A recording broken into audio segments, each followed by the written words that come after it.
ഇതാണ് ആർഡിനോ. നമുക്കിത് OTG cable വെച്ച് പ്രോഗ്രാമബിൾ ആണ്. ഇതിലൊരു കുഞ്ഞ് IC വരുന്നുണ്ട്. ഇതാണ് നമുക്ക് പ്രോഗ്രാം ചെയ്യുന്നത്. ഇത് പവർ സെക്ഷൻ എന്ന് പറയും. നമുക്ക് ഇതിൽ 5 വോൾട്ട് 3.3 വോൾട്ട് അങ്ങനെയൊക്കെ 2 ഗ്രൗണ്ട് ഒക്കെ GN എഴുതിയതാണ് ഗ്രൗണ്ട്. പിന്നെ ഈ അനലോഗ് പിൻസ് എന്ന് കാണാൻ പറ്റും. ഇതില് അനലോഗ് ഇൻ എന്ന് കാണാൻ പറ്റും. അപ്പൊ ഈ പിൻസിലൊക്കെ നമുക്ക് അനലോഗ് ആയിട്ടുള്ള സിഗ്നൽ എന്താന്ന് വെച്ച് കഴിഞ്ഞാൽ നമുക്ക് ഹൈ ലോ അങ്ങനെയല്ല, അത് ഡിജിറ്റൽ ആണ്. നമുക്ക് അനലോഗ് എന്ന് പറഞ്ഞു കഴിഞ്ഞാൽ നമുക്ക് കണ്ടിന്യൂസ് ഡാറ്റ വായിക്കാൻ പറ്റും അത് വെച്ചിട്ട്. അതാണ് അനലോഗ് പിൻസ്. പിന്നെ ഈ ഒരു പവർ അഡാപ്റ്റർ ഉണ്ട്. നമുക്ക് ഇത് വെച്ചിട്ട് 7 മുതൽ 12 വരെ വോൾട്ടേജ് കൊടുക്കാം.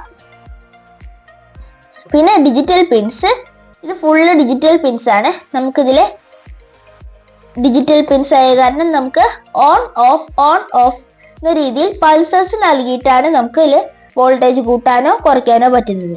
ഈ ICയിൽ അനലോഗ് എന്ന ഫീച്ചർ ഇല്ല.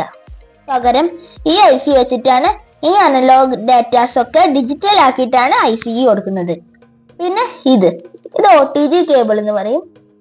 നമുക്ക് ഒരു OTG കണക്ട് ചെയ്ത് കഴിഞ്ഞാൽ നമുക്ക് കമ്പ്യൂട്ടറിൽ USB കുത്തിയിട്ട് നമുക്ക് പ്രോഗ്രാമബിൾ ആണ്.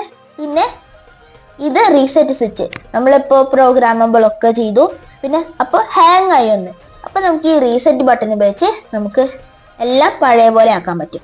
പിന്നെ നമ്മൾ എടുത്തിരിക്കുന്നത് ആർഡിനോ ഉനോ എന്ന സീരീസ് ആണ്. നമുക്ക് ആർഡിനോ ഉനോ അല്ലാണ്ട് ആർഡിനോ നാനോ, ആർഡിനോ മെഗ അങ്ങനെ കുറെ സീരീസ് ഇതിൽ വരുന്നുണ്ട്. ഇപ്പോൾ ഉള്ളത് ആർഡിനോ ഉനോ എന്ന സീരീസ് ആണ്. നമുക്ക് ചെറിയ പ്രൊജക്ട്സ് ആണെങ്കിൽ ഈ ചിപ്പ് മാത്രമായിട്ട് കുറച്ച് പിൻസ് കുറവായിരിക്കും അതില്. അപ്പൊ നമുക്ക് ആർഡിനോ ഉനോ ആണ് ബെസ്റ്റ്. ആർഡിനോ മെഗ ആണെങ്കിൽ കുറച്ചധികം പിൻസ് ഉണ്ടാവും. പക്ഷെ അത് നമുക്ക് പ്രോഗ്രാം ചെയ്യാൻ കുറച്ച് ടഫാണ്. അത് കാരണം നമ്മൾ സിമ്പിൾ ആയിട്ട് എല്ലാ പിൻസും ഉള്ളത് ആർഡിനോ ഉനോയ്ക്കാണ്.